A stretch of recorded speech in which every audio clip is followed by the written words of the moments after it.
So in front of me here, I have a knife that I've wanted for a little while now. This was actually a Christmas gift from my wonderful girlfriend. And this is a Rough Rider Reserve knife. I think it's the Rough Rider 019, Rough Rider Reserve 019. Yeah, right there you can see the model number RRR019. Of course, you can see it's made out of D2 steel and it's made in China. Um, these Rough Rider Reserve knives are kind of a more premium option from Rough Rider, which is generally a more affordable knife. This knife was around $70, so a fairly big purchase for a Christmas gift. My girlfriend is wonderful once again. This is a Swingguard knife. I should have grabbed a case cheetah or something to compare it to in size. But this knife is absolutely massive. These are inches on my mat here. So, it is absolutely massive. It's around 11 inches long open. Blade's about 4.5 inches long, and the handle is about 6 inches. And it leads to it looking very much like a sword, like a short sword that you just pull out of your pocket and open. It is a locking blade, like most swing guards. And this being a swing guard basically means it's a lock back, but it has this guard here, finger guard, whatever you would call that. And it moves along with the blade. So when you open it, you'll watch that swing guard swing into place here. And then the blade is locked open, and you have a guard to keep your fingers from sliding forward onto that blade.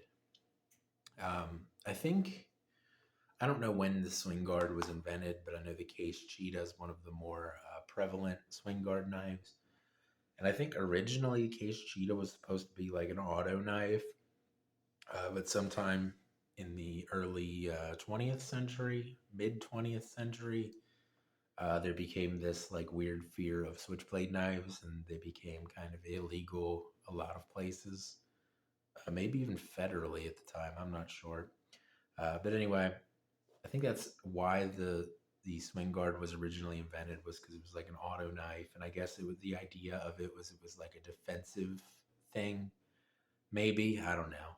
I don't know why you would need a hand guard, pretty much, on a pocket knife. I'm not sure why that would be a thing, but it does lead to a very distinctive and interesting looking knife. But yeah, so this is Rough Rider Reserve. The laser etch there on the blade, the RRR, the triple R, looks really good, I think. The whole blade looks really good. It's got like, it's not flat ground. I forget what they call this. Saber ground, maybe, although it's not. I don't know. It's hard to explain, but like there's two different grind lines. Like there's the grind for the blade, then they grind this separately, and then you have your edge, of course. But yeah, so just a really cool looking blade. I really do wish they'd stop doing the match strike nail pulls on everything. You don't need it on everything. And I'm also not sure what this is, other than it just looks cool. Maybe they were trying to get rid of a little bit of unnecessary weight or something there. I'm not really sure. It certainly adds to the distinctiveness of this knife. It's extremely distinctive and very cool looking, I have to say. But yeah, so cool knife, huge knife, absolutely massive. I don't know if this is a knife you'd really want to carry in your pocket. I'm going to try it anyway, probably, because that's what I do. I have been known to carry a jumbo trapper in my pocket pretty frequently, and they're a rather large knife. The shield on this one's a little bit different than the shields on the other Rough Rider Reserve knives I have. This one almost looks more like a bomb, whereas the other one's supposed to be like an arrowhead, or as I always make the joke, that it looks like a butt plug. But this is more like a bomb, or like a corset or something. Cool looking shield. It is just glued in. This is what they're calling black micarta. It's really hard to show off on camera because of lights and stuff. So pretty hard to show off, but it's like a black micarta. Kind of almost looks more like G10, but I guess it's just a highly polished micarta, or maybe it is just G10. But I think it's supposed to be micarta. I'm looking forward to Rough Rider Reserve going into some other handle materials other than micarta. I'd like to see some bone or something, just different. Wood or bone would be cool. Um, the micarta is cool, but honestly, like when you polish micarta like this, it loses one of the reasons why you want micarta, which is for the extra like grip when it's wet. When it's high polished like this, that doesn't happen. It just looks pretty. Um, but yeah, so it's a lockback knife. It does have just a slight amount of up and of lock rock. Is that what they call that? The blade moves up and down just slightly when it's locked, and you can feel that. So your version may or may not have that. I don't know. It's just a tolerance thing. A lot of lockback knives have that. It's not necessarily a problem. It's just something to be aware of. But yeah, so it has a little bit of lock rock.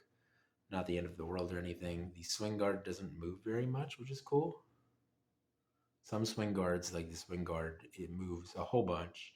I have a cheap Rough Rider swing guard, and that might as well not even have a swing guard because it swings all over the place. I have to do a video on that knife at some point, but I'm not sure where it's at right now. But anyway, I think the knife has nickel silver bolsters. I'm assuming the guard or swing guard is made out of steel. I don't know what kind of steel. The blade is, of course, D2. I'm assuming that the shield is also nickel silver. It looks like the pins might be steel or nickel silver. Brass liners and everything. Fit and finish on this knife is pretty excellent. I'm not seeing any huge gaps. Maybe a slight one there, maybe. But even that's hard to tell. So fit and finish on this knife looks really good. Looks really nice, in fact. Let's close the blade here. The blade center ring looks pretty good. This is a thick blade fitting in a little area there, so it'll probably scrape the liners a little bit just because it doesn't have much room. That's not really a build problem. It's just very tight fit together, so it'll probably rub a little bit occasionally. But overall, really cool looking knife. It's an awesome looking, gigantic, impractical knife, but I really like it. I wasn't really expecting it to be this big, so do be warned that this knife is just absolutely huge. It's quite the monster of a knife. This certainly isn't going to be like a case cheetah in the fact that it's a knife that you're going to want to carry every day. It's probably a little too big for that. Maybe, if you want to have a go into church knife, maybe a knife like this would be good for that. I'm saying that ironically because most people want to have a neat little cute fancy knife for church, and this is a gigantic, ridiculous knife. So maybe you throw this in your suit jacket when you're going to church or something, or business meeting. Yeah, I don't know. But it's massive and ridiculous, and I probably will carry it at some point. At some point, I'll try to carry it in my pants pocket and see how that goes. Maybe even get some sort of belt sheath or something for it. I don't know, but it's massive and ridiculous, and I love it because it's massive and ridiculous. And it's a wonderful gift from my girlfriend for Christmas. I certainly wasn't expecting to get a $70 knife from her. Normally, if she gives me knives or anything, it's stuff that she found at like flea markets and stuff, which is also cool, but it's a lot less of a like expense basically because she's not spending a whole lot of money on those. I don't know what she would have done if I would have bought this before she gave it to me on Christmas because I did want one of these, and she knew I wanted one of these. That's why she went ahead and ordered it. But anyway, so that's the knife. Comes in tube, aluminum tube, tin. I don't know. Comes in this Ryder Reserve, backed for life down here. Hand built by hand, typical Rough Rider stuff. You get a little cloth here. I think these are good for like cleaning off glasses and stuff. If you wanted to wipe off your knife, get those fingerprints off the blades and bolsters and shields and everything, it'd be good for that. But I think they're really good for cleaning glasses and stuff. So keeping a hold on these these claws is probably not a bad idea. So I'll probably keep it. I don't know. I think I've kept some of the Rough Rider Reserve tubes. I may have thrown them away. I'm not sure. But I kind of look at these knives as not being like collector's pieces or anything. They're neat and they're super cool. And maybe sometime in the future they will be collector's pieces. Who knows? But for right now, they're just, well-made knives that will do the job pretty much. You can use it as a pocket knife and it'll be fine. But yeah, so Rough Rider Reserves have impressed me. They're fairly well made and everything, most of them. And this knife is absolutely ridiculous, and I certainly commend them for making this because this is just out there, very, very ridiculous, unnecessarily big folding pocket knife.